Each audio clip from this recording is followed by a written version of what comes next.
Before we jump right into this episode, I want to take a minute to thank our sponsors of the podcast, Switch Nutrition. Now, more specifically, I want to talk about foundational health. There are so many different supplements out there online and different gurus telling you this and that, but I love to strip it right back to the foundations and what are the things that we can be taking every single day to help with our foundational health. And these products right in front of me are the ones that I take every single day to make sure that I am well equipped to attack the day's activities and make myself feel good throughout the day. It starts in the morning with these two products here, the Hydrate, making sure I am hydrated, and the creatine, all put into a liter of water. Throughout the day, I then go and have this collagen protein within my Greek yogurt bowls that I make, and you guys would see all over my socials. And then to finish off the night, I have the Adrenal, more specifically the chocolate flavor, which is a sleep formula filled with ashwagandha, zinc, and magnesium.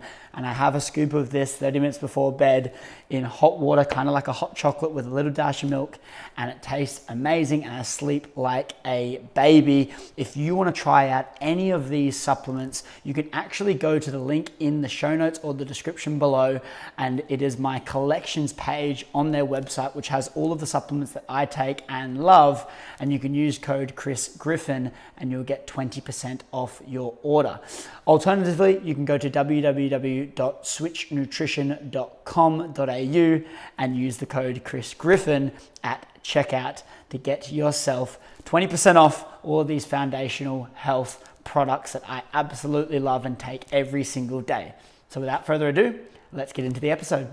I need to take a second to talk about this thing that's on my wrist called a Whoop. It is the ultimate health and fitness tracker. Now, if you're watching this episode, you would see that not only am I wearing a Whoop, but Tom is also wearing a Whoop, and that is because it is the ultimate health and fitness tracker. It is a game changer when it comes to achieving your health and fitness goals. This thing tracks everything that I do. It tracks my sleep, it tracks my training, it tracks my stress levels, which has been awesome when I'm in those high stress days and I've got so much to do.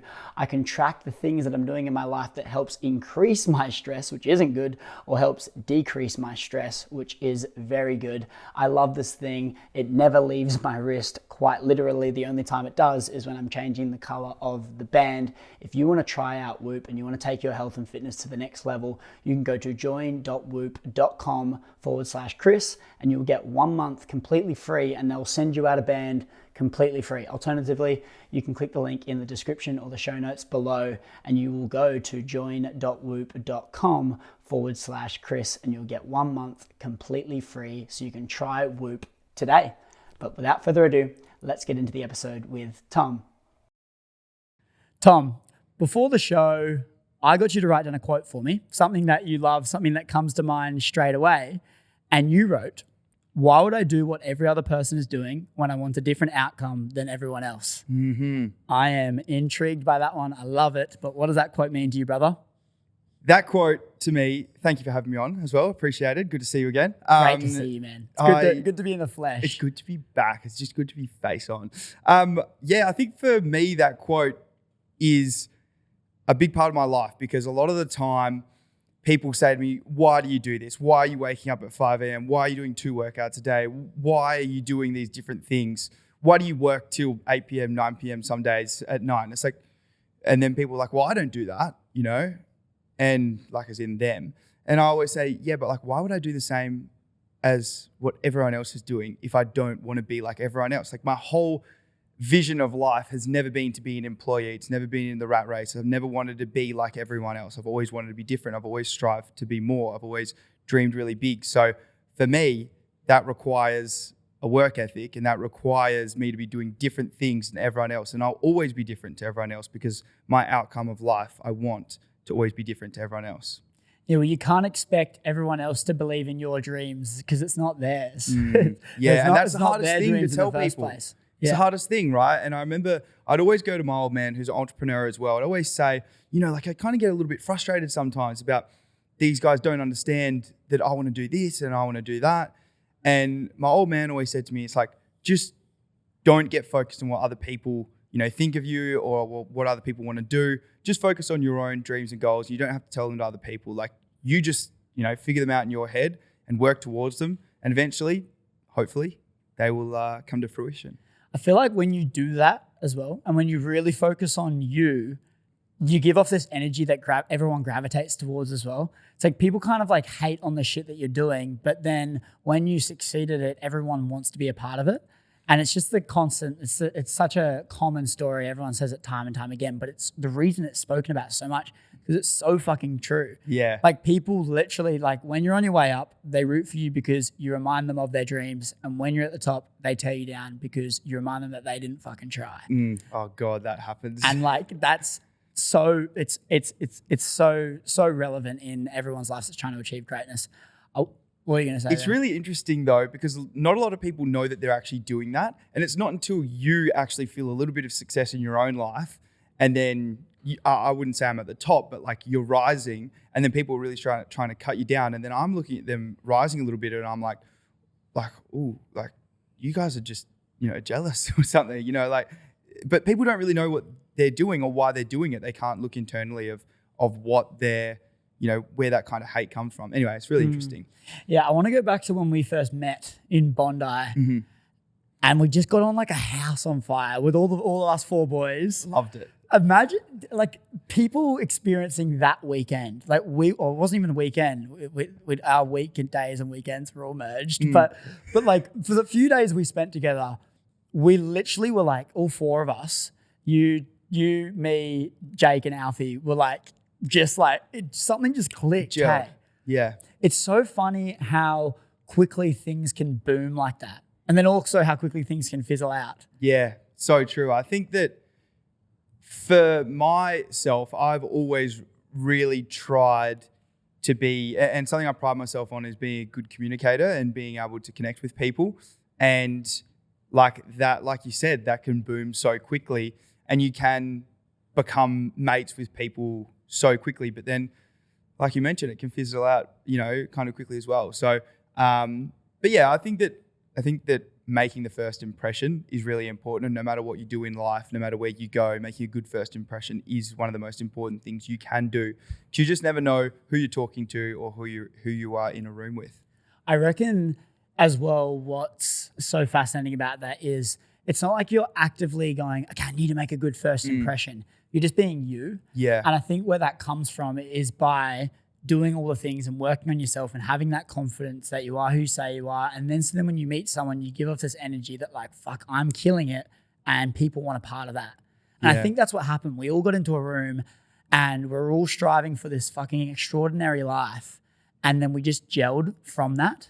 Yeah, it's so true. I think that you attract like-minded people a lot of the time. And it really felt like that group of us, we all just have the same goals, the same dreams. And it's so much easier to work on your dream and on your goal. I mean, I live with, Louis Phillips and, a few other people that are always kind of trying to push the boundaries. And when you're actually in that environment with people that are pushing themselves, I'm competitive. I'm sure you are as well. That's probably from my sporting background. But like, I want to also push myself, push them, like we push each other. Like when I hear the garage door at home going up and I hear the music playing and I'm upstairs just tapping away at work, I'm like, fuck this. I'm going downstairs and getting in the gym as well with the boys because like, that's just like people bring you up and it's so important in life to just surround yourself with those people that are bringing you up rather than bringing you down.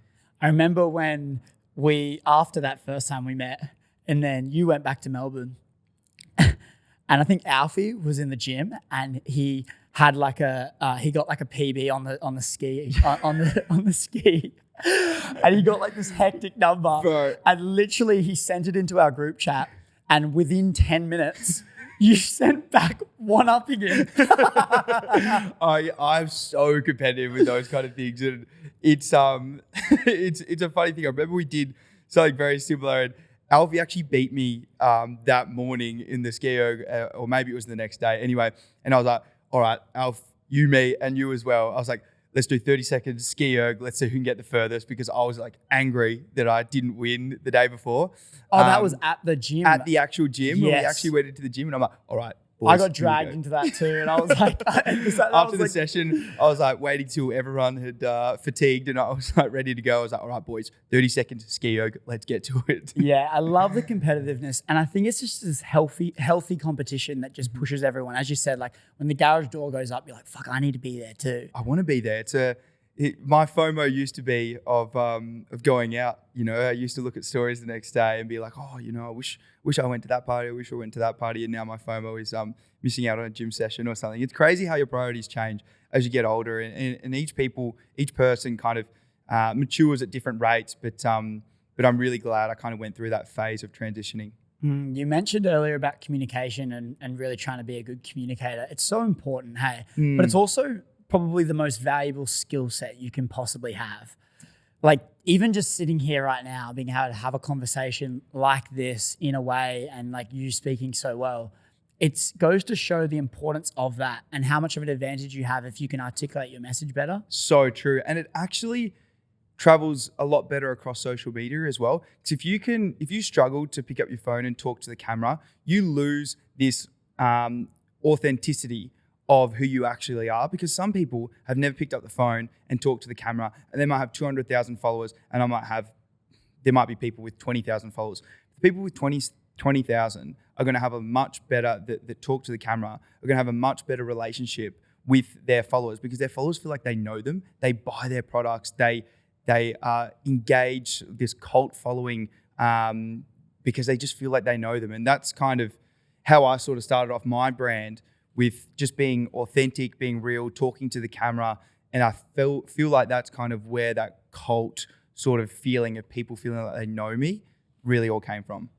Yeah. And I think you kind of, in reflection, looking back, you go, okay, shit, building that cult audience, which, by the way, yours is like the ultimate cult audience. It's wild. It's just like, Is wild. It's a wild audience. And there's power in studying that for people that are trying to build that, because you kind of look at it and go, what are all the things?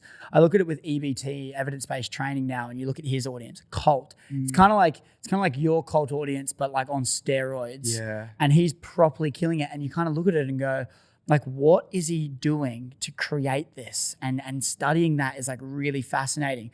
For you, when you were starting out and growing this audience, did you know what you were doing, or you just happened to fucking wing it and then things went to plan? Yeah, literally no idea. It was trial and error. I was very fortunate on TikTok that I blew up pretty early, but I did start off on Instagram for 3 years as pandemic training, and average likes of about 2, I reckon, for the first 3 years, which wasn't too good at all. But it's one of those things that really teaches you resilience pretty early. So for me, I didn't really know what I was doing when I started posting. I was just trying to be me, or also trying to be controversial to a point that it would make people either stay with me or completely hate me.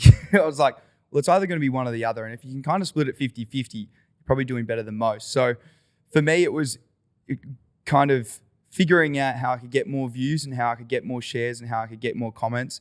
And starting off for me, that was being controversial. But I wasn't being controversial to the point of tearing other people down. It was controversial to the point of, gym workouts and exercises and what I thought was optimal and what I thought was best for athletes. And that was what was controversial. I don't like people that jump on social media and think that being controversial and tearing other people down is the way to go about it. I think that that's a terrible way to start your business, because not only are you hated on by a lot of kind of people already in the industry, but a lot of people are like, well, I don't want to post anything or say anything that's just going to be torn down by this guy. So I think being controversial and just posting consistently were the two main things I did at the start, and I kind of just winged it, like you said. Yeah, I remember I had Sam Fricker on the show, Olympic diver. Yes. And he was talking about this thing around people trying to tear each other down. And he said this quote, which was pretty cool. And he said, you don't build the biggest building by tearing everyone else's down. You build the biggest building by building the biggest building. Love it. And it's just like, that's so true. Like when you focus on you focus on bettering yourself. And so when you say to yourself, you're doing all these things, you're getting up early, you're training twice a day, why are you doing all that? And you focus on you and you build yourself up by doing so, all of those things, you're going to build the biggest building just by doing that. Yeah. Tearing everyone else's down isn't going to get you there. So and true. I think that's so powerful. I want to talk about that image a little bit online. And you said something on a podcast that stuck with me. And you mentioned something and you said, there is a massive difference between confidence and self-esteem. Mm-hmm. Confidence is what other people think of you, and self-esteem is what you think of you. Like when I heard that, I was like, holy shit. But like, talk to me about that and what that means to you. I get like shivers even just like thinking about it. It's crazy. It was one of the biggest things for me figuring out the difference between confidence and self-esteem, because on the outside, people will look at me like, oh my God, this guy's so confident. You know, how lucky would it be to be him? And then on the inside, internally, I was like, I'm a fraud. I'm an imposter. I'm a liar. I'm not who I say I am. And it was quite crazy because like it all came from me lying to myself and saying I was going to do something and not actually doing it. And that really took away at my self-esteem. And then telling everyone else that I'd done it. So everyone else was like, oh my God, I can't believe he does this and does that. And, you know, he wakes up so early and he goes and does these workouts, but I wasn't actually doing it. And so that was, it was a really interesting change for me. And like I always say, just doing the things that you say you're going to do consistently is just that building block to confidence, and that it's that building block to self-esteem, right? And that was the biggest change for me, just building that up. And that's kind of how I started to change my self-esteem and just going back to doing the things that make me happy. And, you know, for me, it's like going to the gym, eating protein, waking up early in the morning, challenging my discipline like ice bars and those sort of things. And I am eating, you know, really good foods as well. That just makes me so much happier, and it increased my self-esteem tenfold. So that was the biggest difference for me. It's the commitments that we hold to ourselves that matter, of course. But talk to me about those times though when you feel like a fraud, when you feel like, you know, you look in the mirror and you're like, who the fuck am I?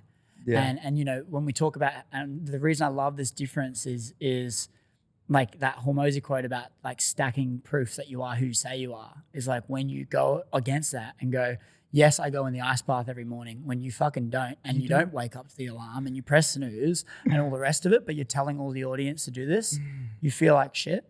Can you talk to me about those times where you felt like you were a fraud and the feelings you had in those times? So yeah, when I felt like it just eats away at you firstly, and it's always been the biggest thing for me. And it's really hard as well because you live your life on social media and you're always competing against other people. So I was like, to compete against these other people, I was like, well, I need to say I'm doing more than I'm actually doing. And it might be just like posting a workout saying, you know, I've worked out 3 times today when I've only worked out 2. It's such a small lie, and it doesn't really matter that much at the end of the day. Stacks up in your mind. But it matters to you, right? Like it doesn't matter on the outside, but you think in your head that it matters kind of more on the outside, that people go, oh my God, he did 3 workouts today. What a legend. It's like, if you said 2, like I don't think people are going to care that much. So the feelings that I felt was just, over time, I could not manage to stop that lie, because also no one was pulling me up on it. And it takes a lot of strength and courage for you to say to yourself and pull yourself up on it and be like, I'm actually fucking lying here. Like, how am I going to stop it? Because everyone on the outside thinks that I'm this good when I'm really only like this good. And now I've got to bring it back to being this good because, I don't know. It's just a full on lie. So like I said, I just went back to doing the things that made me happy, and everything started to change. Why did you want to lie though? Why did you feel called to lie? Because I wanted people to think that I was better than I was. Yeah. But why? Was it because you were comparing to the people that were doing well? Or? I think it was because my self-esteem was so low that I wanted everyone else to think that I was actually like really happy about myself. I think that's why. But it's such a weird thing. It's like, why? Why do you lie? Because it doesn't matter that much at the end of the day. It's crazy looking back on it. And then when you stop doing it, you're not going to do it again. I feel like it's just that you get this level of weight that gets lifted off your shoulders, because that feeling of being a fraud, like that would be the worst thing ever. Because, I mean, correct me if I'm wrong, was the main time just like when your head was hitting the pillow? Yeah. Like how did you, like when in those moments, like do you just feel like just, I don't know, wide awake, 1,000 miles per second? No, because I was so common with doing it that it didn't even affect me now. So it didn't even affect normal. you. Yeah, it became normal. And then one day it like hit me, and it was kind of like a little bit of a rock bottom for me, because I like just broke up with my girlfriend. I just got back from like Ibiza. So I'd like had a pretty good crack for a week in Ibiza, having some good fun. It was like just the ultimate just come down of like feelings and emotions. And I was like, holy crap, like, why am I doing this? Like, why did I feel the need? I was injured as well, so I wasn't playing footy in the middle of the year, which is something that's really important to me. Like I said, broke up with my girlfriend. I still had like good friends around me, but like was going through the stuff with anabolic Gabe, which wasn't good as well for my mental state. And I was like, why do I need to go to Ibiza to like forget about everything? And it all hit me, and I was like, because I was going out a lot in Melbourne as well when I first came down here. And it was initially a good way for me to meet people. But then I got to the stage where it was like, I'm escaping my reality every single weekend on a Saturday night, going out, partying, doing whatever else, vaping. It just like alcohol was the start of it, and then it snowballed into everything else. And because everyone else was doing it, I was like, this is fine. This is whatever. But not everyone else was doing it. It was like everyone else that was out at that time was doing it, obviously. But then it's like, I need to surround myself with better people. And the realization for me when I was like, I'm escaping my reality every single weekend. Every time I played a bad game, I go straight to the club and just get pissed, like spastic, because I like hated how I played. And it was like the only way for me to forget. But then the same thing happened if we won and I played well. I'd still do the same thing. I'd go get pissed again because I was like celebrating. So after Ibiza and come back from Europe, and I was like, oh my God, I've been escaping, like the realization hit me that I've been escaping the truth that's in front of me. And that is that I've been lying to myself. I've been fake to people. And I haven't dealt with any of my problems head on. So I went back to what I do when I'm happiest, and everything changed for me. And I just finally felt weight off my shoulders. I felt like this is the person that I'm meant to be. I got like the best shape of my life, just got into good habits. And like I said, discipline, did the things that I said I was going to do every single day and did them. And it just made me happy. Do you think that when that happened and you start taking those steps, that come down phase after Ibiza of the awakening of like, what the fuck am I doing? What am I doing? Like, what are you doing? like Bro. Those thoughts. Oh, That like, because I can only imagine you would have been on a hectic come down, and on top of that, you've been living a fake life. literally. Like, you just would have felt that would have been one of the hardest. Was that one of the hardest weeks of your, times of your life? That was hectic. I remember I was in Italy for that last kind of week in Europe after Ibiza, and I just remember being like a massive fuckwit to my sister, who I love. She's a weapon. She was there with you. She was there with me. We did Ibiza together. We did like all of Europe together, and like the family was there. Yeah. Fantastic, like awesome time. But I was just like I was a fuckwit to her. And I remember thinking like after it, like, bro, like this is like someone that you've pretty much gone through your whole life with.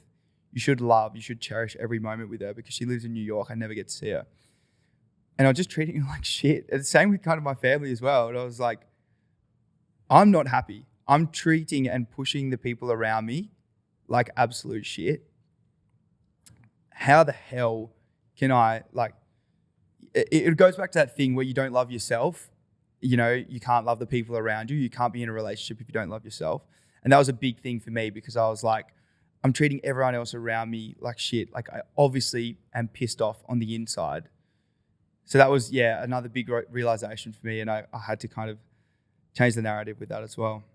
It's so fascinating, and appreciate you being honest and just opening up, because it's like what I'm sensing here is like there's been phases in your life that like quite literally, I don't know, there's phases in your life that are, I don't know, you're kind of like that, not a victim, but you're just this person that's kind of pushing everything on everyone else and just making it seem like a problem comes in, I'm just going to push it onto someone else as opposed to hit it face on.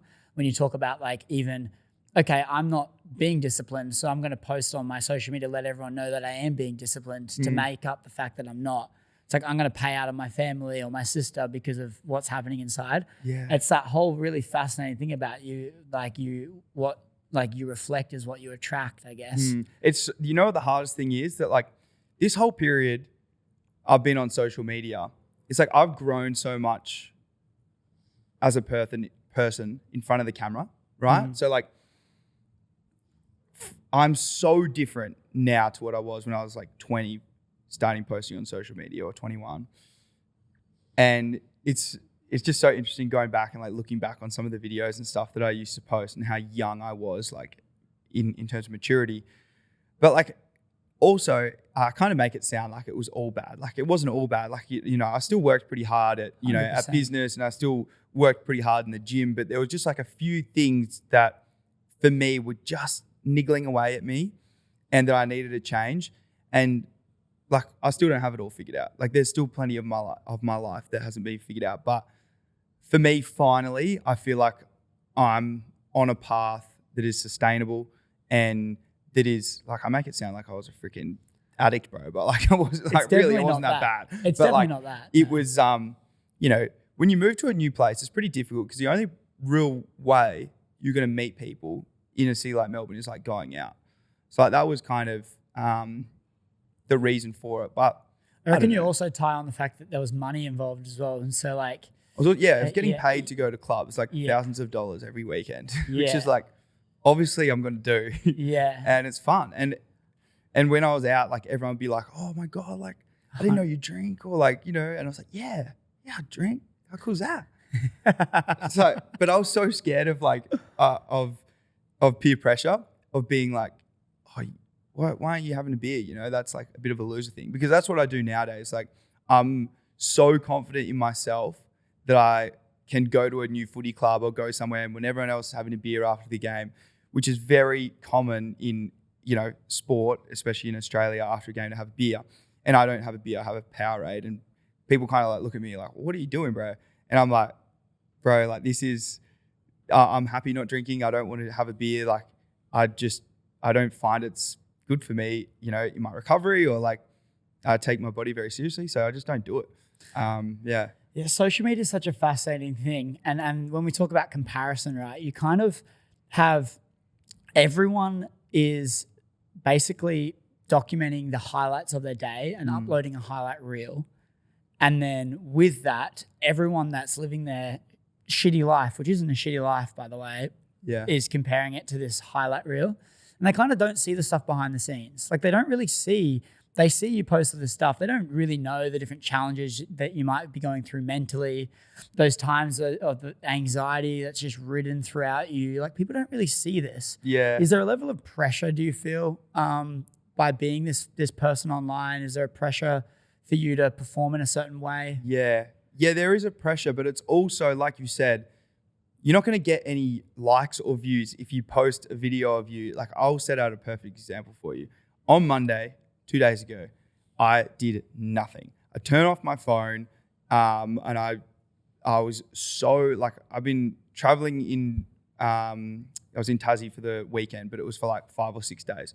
And I didn't have a second free, right? I was gyms to schools to footy trainings to doing a talk at the sponsors night, then, you know, going to another sponsor, a few sponsors the next day, to going to pubs and doing all this type of stuff, then playing footy, and then you got to be on all day at footy. You're getting filmed every second of every moment that you're going everywhere. So you got to be on, meeting people, shaking hands, being a good bloke, trying to.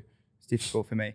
Then handing out sups and, you know, trying to grow your business and brand, handing out apparel to all these kids that are keen to see you, even after you've lost and you probably haven't played the best game that you've ever played in your entire life, and like you've disappointed. And then all Sunday again, you're editing the vlog, you're up till 2 a.m. It's like, I woke up on Monday and I was like, I can't be fucked doing anything. I'm turning my phone off. Not going on my laptop. I'm doing nothing. If I posted that on social media, you know how many likes it would get? 50, and it would have 100 comments saying, you're lazy. Why are you doing this? It's like you said, it's really hard because it's the highlights of my life. And no one sees on Monday that I did fuck all and just watched TV shows all day, because that's what I wanted to do, because I was fucking absolutely smashed. And without that, I don't have the sustainability to do what I do on weekends and go out and meet thousands of people, shake thousands of hands, and be a good bloke. Again, hard for me. And I guess it's like in order to document those highlights, we need to have the downtime. It's Do you really have much important. downtime? Do you have those days? Do you have those days? Like, No, I really struggle. yeah. Like absurdly. I struggle with it as well because I'm it's- like, I want to be doing something. It's so hard. And I think maybe if I had a partner, it might be easier for me because then I have someone to like spend that downtime with. Whereas I just feel like a piece of shit doing nothing if I don't do anything. Yeah. And so, yeah, it is a battle. And also I'm nowhere near where I want to be. And so I struggle to switch off because I'm still so far, I'm still striving towards these things, which is a slippery slope. I recognize that. But at the same time, like without having that mentality, I probably wouldn't be where I am today. Yes. So it's like a double-ended sword. It is. It is. And for me, I've found that in terms of sustainability for myself, I need to have a day where I just do nothing. Otherwise, I will burn out because, like you said, I'm go a lot of like all the time. But the amount of talking that I do to people, like face to face, the amount that drains you, I don't think people understand. When you've got 1,000 kids shouting at you, asking for like merch and apparel, and then you're like shaking hands, taking photos after a game of football already, and I've loaded up on a shitload of pre-workout as well for the game, and then I'm like crashing on the Saturday arvo. I'm like, oh God, can I really bother doing this? But it's just a roller coaster of emotions, man. And it's I need to have those days where I kind of just chill and can do nothing. Otherwise, it's just not sustainable for me. What makes you want to keep doing it though? I do love it. Yeah. Like I love it. Like all the attention from the kids. The attention's crazy, right? Like it's sick and it makes you feel insane. Or you got all these people asking, for photos and that are so excited to see you. And then they say, oh, I bought your nutrition program or whatever, and I bloody loved her. I love your hoodies, like, or you like the coolest thing for me that I love doing is when I rock up to a place I've never played footy before, like I did in Tassie last weekend, and there's people on the site. There's like 4 or 5 kids on the sidelines all wearing like Prime Unwind hoodies, and I'm like, how cool is that, right? Like they've literally turned up to watch me play local country footy, community footy, not at a professional level. They're wearing my apparel. It's such a heartwarming moment for me. I'm like, this is so cool. Like this is why I do it. It's so cool. And honestly, like that would have to be one of the most amazing feelings out of the whole process. Yeah. We spoke about relationships in brief there, like with obviously having that downtime. Like you've obviously got a partner at the moment. Mm-hmm. Are you finding that downtime is good spent with her? Yes. And I think that balance is really important that you find with your partner because they are there for a reason. And like you said before, and I said as well previously, that like I can work till like 9 p.m. when she's not there. And sometimes it's good just to like switch off at like 5 p.m. or 6 p.m. and be like, okay, take a breath, cook some dinner. Like we've got Wednesday date night every Wednesday. So no matter what's happening in my life, I take a few hours to chill out and do nothing. And I think that it's really important that like you have strong relationships with both your friends and with your partner as well. And balancing that is something that if you don't want to do it now, you're going to have to figure it out eventually, because at all times in most lives, I'm guessing you want to have a family, and I'm sure you want to be successful and run your business. And the person that you're with now might not be the person that you're with later. I hope that it is, but you have to figure out how to balance all these things eventually. So you might as well start now and try and figure out how you're going to keep everyone happy, friends, partners, your business. And for me, it's pretty hard in the morning where you like wake up on a Sunday and you're like trying to get after it, and the bed's pretty warm and cozy and nice. But I think it tested discipline even more. And for me, it's a double challenge. It's like, well, when I'm by myself, it's actually easy. It's on difficulty easy for me. I can get up out of bed because there's nothing to do. It's easy to get out of bed. But when there's someone else there, it's warm. It's even warmer. It's difficulty hard. Your life's on difficulty hard. And I like it. Yeah. I enjoy it on a bit harder of a difficulty level. So it's good. I think it's such an interesting thing because I was speaking to Louis about it a little bit just before, but like what role do you think like she plays? Obviously it's fairly new, but what role do you think she plays in terms of when it comes to, being in a relationship when you're in this kind of hustle grind phase of your life? Like what role do you think it plays? Is it for the better? Are you finding? Is it like is it cool to have someone to wind down with? Yeah, What is it? That balance is huge. The balance is the main thing. But I think as well, finding someone that appreciates that you do have to work is really important. And don't find someone that's going to hold you back. Have someone that is either going to support your dreams. Like for me, Bella come with me down to Tassie on the weekend to like support me playing footy and just to be there as support. And it's like, it's fucking cool. So balance and support are like the two most important things that I find with my partner. And if you don't have balance and you don't have support, don't be with them. What do you mean by balance? So I mean like balancing out, like having that time to wind down. So like balancing your life between grind, hustle, and relax. Like you have to take a breath at some time in your life. Otherwise you will burn out. Yeah. Burnout's an interesting thing though, Mm-hmm. because I feel like if you're truly aligned with the vision and you're enjoying the things you're doing throughout the day, isn't that what you want to do? Like why would there be a burnout? When it comes to relationships, though, I'm really fascinated by it because I've been thinking about it recently. Because like I've been in this phase where name drop. I want name drop in Instagram handle. None of that. I've just been thinking about it recently, and I was chatting to you on the phone about it, whatever. Like Yeah. a couple of weeks ago, whatever it was, and just been fascinated by like the role that they play. Because I think when you can truly find the right person, at least they've got all the characteristics that you see long term being like a mother to children, right? Yes. I think that's important. Like, I don't want to fuck around with love. Yes. But if you can see all the characteristics in them and they're the things that you want in your future partner, like investing into that is so important. Like when you can find them ticking all these boxes, like I said to Louis just before, we tick all these other boxes and we take risks in all these other areas of our life, in our business, in our health, playing sport. But when it comes to a loving romantic relationship, which is our key to emotional well-being and happiness, we fucking shy off. You know, and I kind of go, I feel like, yes, it's going to take up some of your energy. Yes, it's going to takes up a shitload of time. Yeah, and it's going to take a shitload of time, money. It's going to like, you're going to be very invested. You're probably going to be emotionally vulnerable at times, which all might play a role in your business. But like, if not now, fucking when?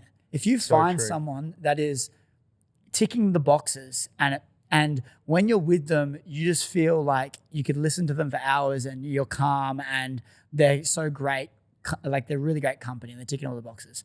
Why the fuck would you run away from that? Mm-hmm. Well, relationships, it's more important than stocks, shares, in terms of investments. Your relationship should be your number one investment.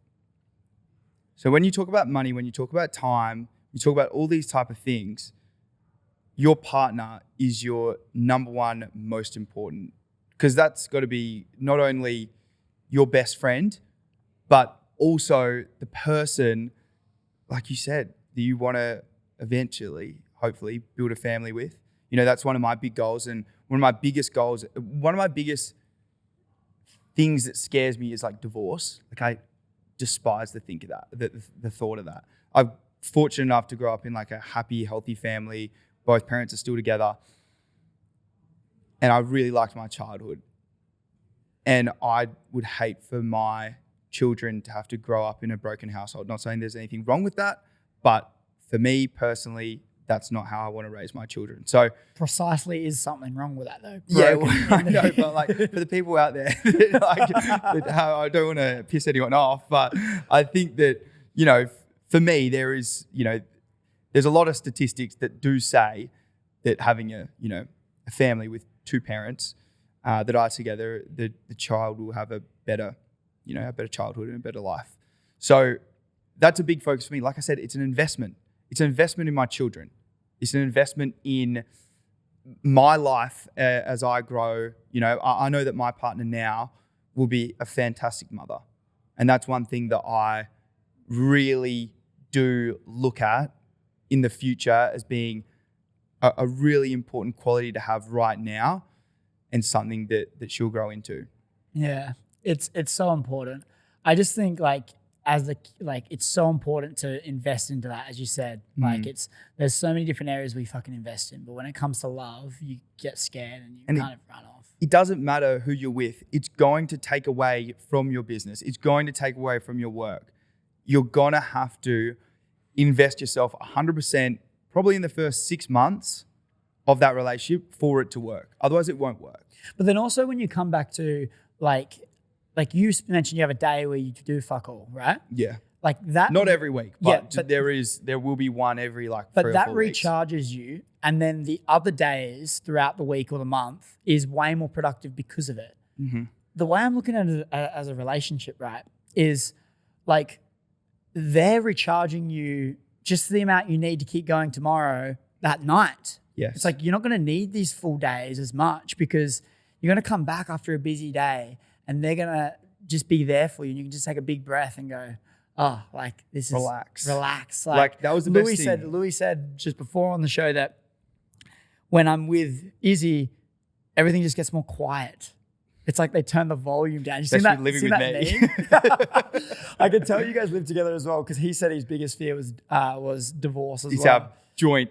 Yeah. Me and Lou might get married. Yeah, you and Lou. If all shit hits the fan with the part, it's just like, Lou, let's put a ring on it. Let's just get it sorted. No, it is the scariest thing. Like, I just don't. Like I said, it's an investment in my children's future. The same way that I already invest now for like them to go to private school because that's going to cost me a bomb. But it's an investment for them. But I think you just look at it and go, all of the things that I'm doing now, whether it's in a relationship or going through business, it's all character building and it's all strengthening me. And so if I go through some shit with a breakup and I'm heartbroken, like, fuck, I'm going to be better off on the other side. So true. I'm going to be a stronger man. I'm going to be a more powerful man. And then that will attract the dream mother of my children anyway. And if I'm with this girl for the whole time, then by all means, I've already deemed her to be appropriate to be the mother of my children. So fucking let's go. But imagine saying what if as opposed to oh well. Like you've got to give it a go. It's so true. It's the same with every fucking area in our life. It's literally the same as everything. And it's like, if you get a business opportunity, right, you're going to jump at it probably if it's a good opportunity. And if it doesn't work out, it doesn't work out. And that's okay because now you figured out for the next business what you're not going to do. The same thing is in relationships. Go out and date. Figure out what you want. If it doesn't work out, who cares? You figure out in the next one what you don't want in that girl. There's past relationships that I've been in that I'm like, well, I'm never going to go for that type of person ever again because it didn't align with my values or it doesn't align with my future. It's the same in business, it's the same in relationships, but we treat it so differently. We've spoken a lot about some different stuff on this chat about obviously the different challenges you've had, self-esteem, but then also different amazing things like having a partner. How have you gone with relationships since having social media, right, for the past few years? Like, have you had a few? Have you had a couple? Like, how's that looked? And then how have you found it be affected due to social media? In terms of females? Yeah, females. Unless you've dated men too. No, I haven't dated any men recently. Not since being on social media. Clip that. Oh, shit. I'm pretty funny. Sorry. Anyway. That's so something I would say too. I'm so funny, dude. At least I think I'm funny.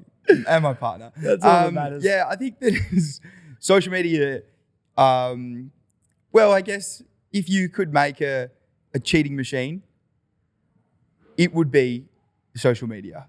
Cheating machine? A cheating machine. What do you mean? Social media makes it so easy and accessible for you to message anyone at any time. Back in the 1950s, if you wanted to cheat on someone, let's say, for example, you'd actually have to call them probably. I don't even know. They had home phones.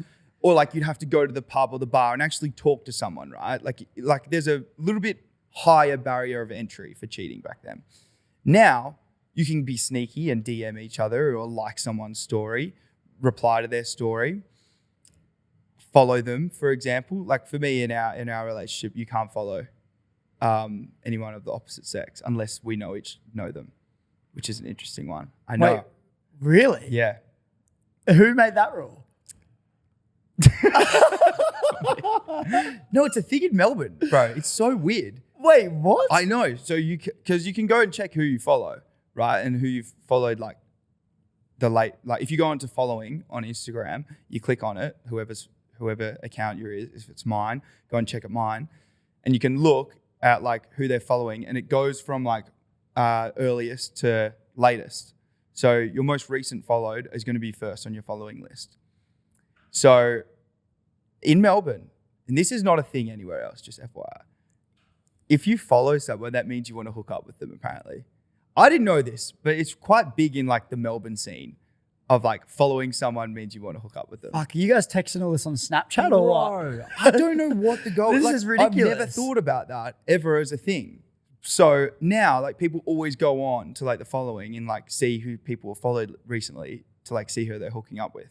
I reckon it's a weird thing about I reckon it's a bit media. ridiculous, and I'm just going to go out and say that. I think that's a ridiculous thing that you're I doing in a agree. relationship. I Yeah, agree. but But it also, if that's what you guys want, that's But how I, you do it. but I think what happens there is it causes a level of a lack of trust, because what it does is you need to have that to validate that you guys trust each other. And I honestly think when you have things like that in place, right? Cool. Send this clip to Bella, right? No, this is a good call. I'm gonna snip this. When you have that thing in place, that means that's on your mind. Oh, right? it's not like I never. No. It's not. It's not on the mind. But Yeah. but like the reality is like that's something you guys have put in place to make sure that each other aren't doing things with other guys or girls, right? Whereas when I look at this and I look at the most important things in a relationship, and I go trust, support, belief, depth, and fun in terms of my values, and I look at those, right? Trust, support, belief, depth, and fun. The first one being trust. We need to be able to have aspects of our life that are separate from each other, and trust allows us to do that. Mm-hmm. I think putting things in place like that goes against truly trusting that person. Like if my partner has a night out with her friends, go do it, because I would hope that there's trust in our relationship to do that. Yeah, I Because agree. as soon as the trust is broken, by all means, you probably aren't going to be able to go out with your friends and me trust you. Would that be the same? Do you reckon for you to go out with the boys and go on a footy trip or something? 100%. 100%. I think As long as it works both ways. Yeah, but I I'm think it has to in order for a relationship to flourish, because I think it's all these tiny little things that we bottle up in our mind that can add up, and those little things are the things that end relationships because they build up. Yes, I agree. They don't mean much. I don't check it much, but all these little things I think play subconsciously. It's a fascinating thing to talk about because I've never heard about this before. Would you just follow a girl just because? Or like, would you go and like maybe let's say like her photo just because? Or are you doing that in the hope that she sees it and messages you? Yeah, I think the only reason I'm liking a girl's, I mean, it just depends. If it's like someone So I've like met, liking other girls' photos or If I've met liking a them. boy's photo? if I've also met them, I not- think it's fine. Maybe, I mean, it's an interesting point because if it's like a mutual friend, then I'm sure that's fine. Yes. But I guess if it's a girl that If no it's a one girl knows and randomly stuff. just on social media posting a bikini But photo. I also think when you actually strip it back, I think whoever's initiating it, there has to be some level of like insecurity that that's going to be a problem, because I think you need to get to a level of, and this is just me, I've never thought about this in my life, but I think no, it's interesting. you I'm need to happy get- to unpack it. I you want need to to get unpack to it. a level where you have so much confidence in yourself that if someone cheats on you, they weren't the right person. Yes. And you have this confidence in yourself that if this person leaves me today, I'm good. And I think that comes from loving yourself. Yeah. Right. Yeah. yeah, well, you need to have this level of confidence within yourself. So self-esteem, when it comes back to what we were speaking about at the start, because through that self-esteem, that is where you can go sit back and you're full. Like, right? Like I use this analogy with people that I used to work with is you've got this table and you're the table, right? It's got 4 legs. And on top of the table, you have all these plates. And the plates might be your romantic relationships, your platonic ones, your friends. You've got your training, you've got your diet, and everything else on top, your family. These are all the plates. Yep. But you as a person and the way that you feel, look, act is the table. What happens when people get in relationships is their partner becomes a leg of the table. So what that means is that technically at any point in time, that partner can leave you. Because they can, right? Yeah. Or they can cheat on you, or they can do you wrong, right? At any point in time, they can do that, which means at any point in time, you can be broken. And not only does the leg break on that table, but because that leg breaks on table, everything else comes crumbling down as well. And then that's when you can fall into these big ruts. Yeah. So I think when we look at all this, we go, the whole goal has to be 100% full within ourselves, and then everything else is a bonus. And if we can do that, then I think that's where things need to go. I'm intrigued. We went in this random rabbit hole. No, it's so interesting though, because like, well, I didn't know that was a rule coming down here, and I'll just go follow like and like whatever.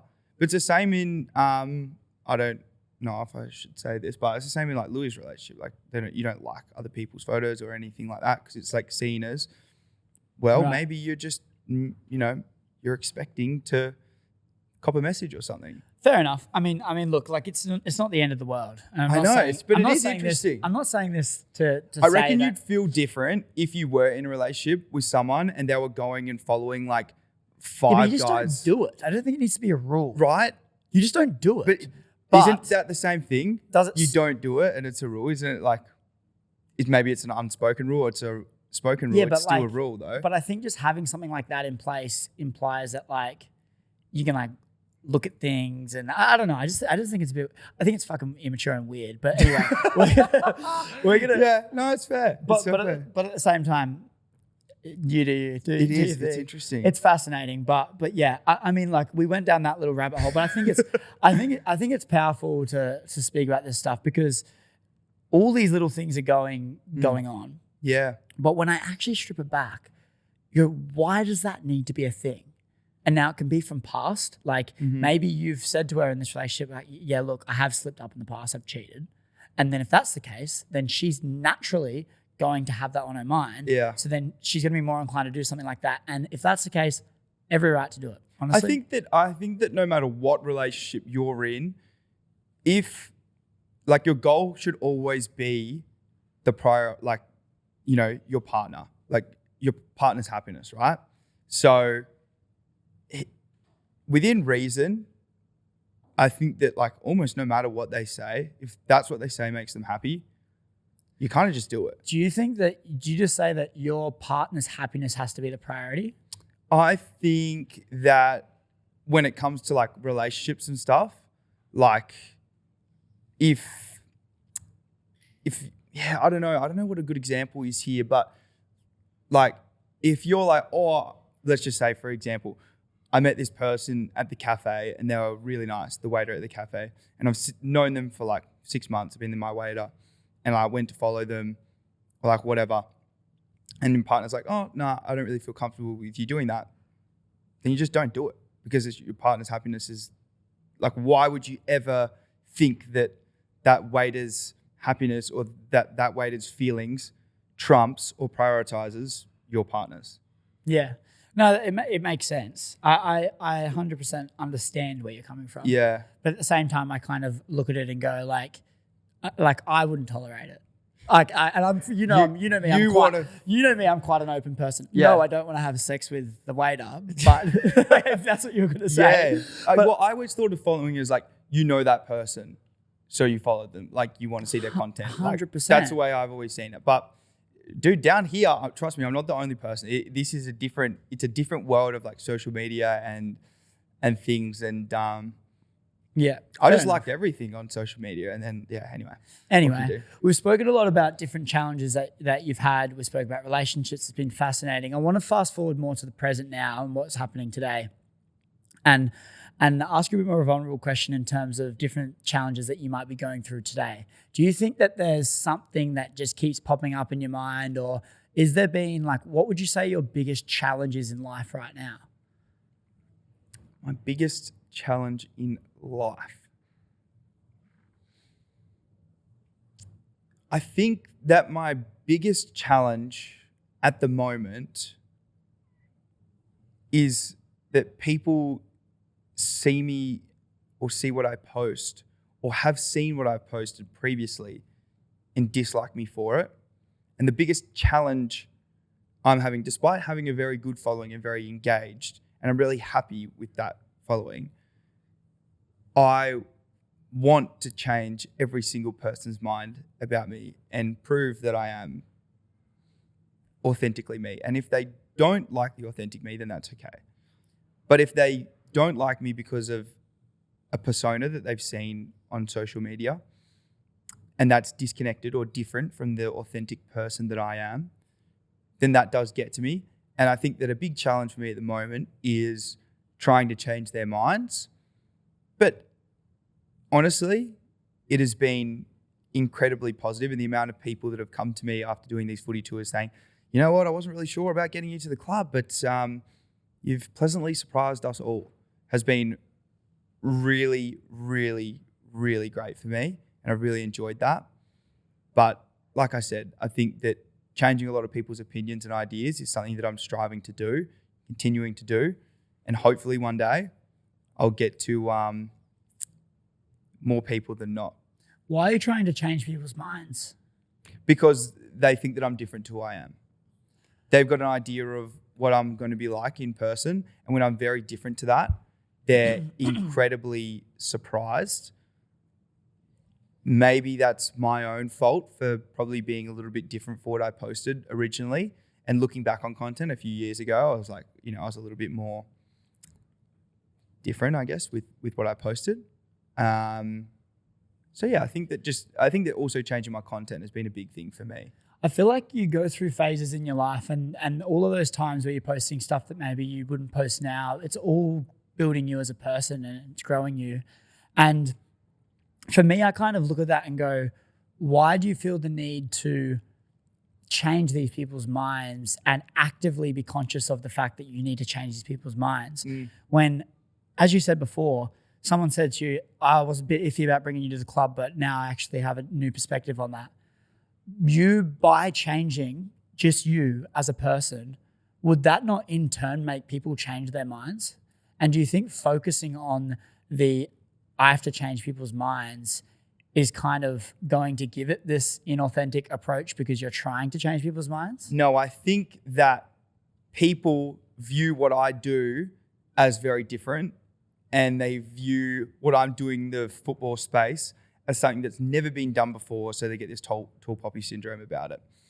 And I don't think that they even realize that they've got tall poppy syndrome about it, or that they do see me as they don't like me because I'm doing something different. So for me, I don't actually have to do that much to change their minds. I just have to rock up and shake a hand and be me. And for some reason, they like me more, because a lot of people see what I do. They might have seen a snippet. I post a lot on social media, and then the people that see the lot of it generally like me. But the people that see snippets of it, and it might be bad snippets, they think I'm a fuckwit because they've seen a bad snippet of me. Mate, if you had a camera on you your whole fucking life, or for the last 3 or 4 years of your life, I can guarantee you there'll be some pretty shit moments where you're being a fuckwit. And then if that gets posted online, a lot of people wouldn't like you. So for me, it's, like I said, trying to show them more of me, and eventually the greater good will prevail. I think there's so much power in that, and good on you for doing all of that. And I think what you're doing now in that footy space about touring, doing a footy tour, I've never ever seen that. That's wild. Of a person is there a that level isn't of even that good. Is there a level of imposter syndrome rocking up to these clubs, getting paid more than the people, and having to play? 100%. How do you feel rocking up to these places? Yeah, definitely. Taking someone else's spot. Yeah, that's scary. But I think that most, someone said to me last week at dinner, they said, isn't it daunting to you going to these new clubs and meeting all these new people? Do you get nervous? And I said, no, I don't get nervous. Because I know that if I'm me, they'll like me, because I've got a stack of proof that every time that I've gone to a club and I've been me, I've been liked. So for me, nothing changes. I just keep being the same person. And for me, yes, there is imposter syndrome, because I'm not an AFL player. I'm not the greatest player to ever play AFL. I'm not even the best country footballer. I'm probably not even the most decorated 1,000 country footballers. I'm not a gun at footy. I post social media content on it. I'm probably the most well-known, I would say, footballer that hasn't played in the AFL because of social media.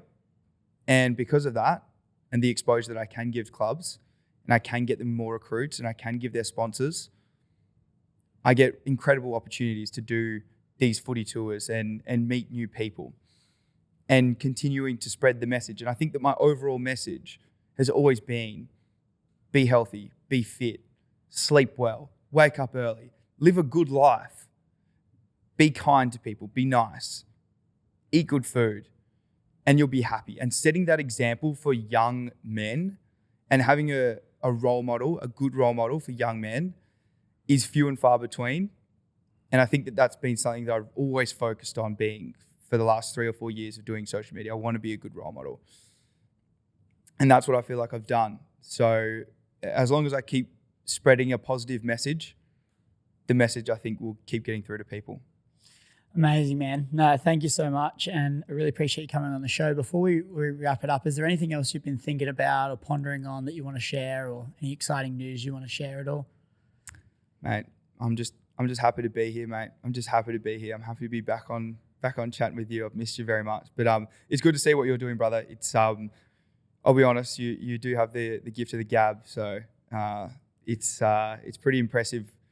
The way that you speak, and it's good to see this podcast doing really, really well. So you're smashing it, and I'm so proud of you. Thank you, brother. I really, really appreciate you coming on the show, and thanks everyone for tuning in. If you're not sick of my voice yet, then please be sure to hit that subscribe button on YouTube or give us a follow on Spotify or Apple. It means the world. Helps the show grow, helps us get amazing people just like Tom on the show. But without further ado, we're going to leave it there for today. Drop us a review if you haven't already, and we'll see you next week. See you guys.